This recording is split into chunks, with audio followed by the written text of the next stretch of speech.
जी राब्ते की website Twitter पर रद्द अमल का इजहार करते हुए अली जफर का कहना था कि इल्जाम तराशी के बजाय मामले को अदालत लेकर जाऊंगा।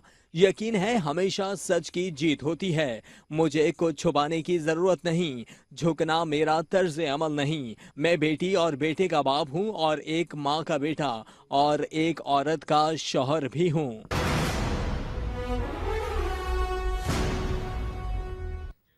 मीशा शफी के मारूफ गुलकार अली जफर के खिलाफ मुतनाज़े ट्वीट की असल कहानी सामने आ गई। गुलकारा अली जफर के मसावी मुआवजा ना मिलने पर नाराज थीं। बढ़ाओ वरना बदनामी पाओ।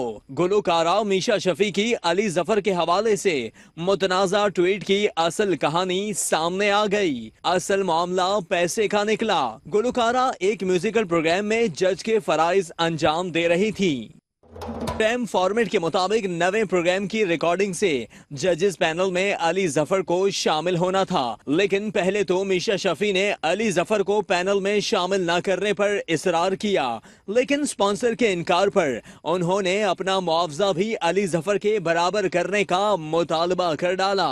प्रोग्राम इंतजामिया की जानिब से दूसरी बार भी वाज़ेह इनकार पर गुलकारा दिल बर्दाश्ता होकर प्रोग्राम की रिकॉर्डिंग छोड़कर चली गईं और अपने दिल की बड़हास मुतनाज़ा ट्वीट करके निकाली, जिनकी हकीकत अली जफर के अदालत जाने के ऐलान के बाद उम्मीद है जल्द सामने आ जाएगी।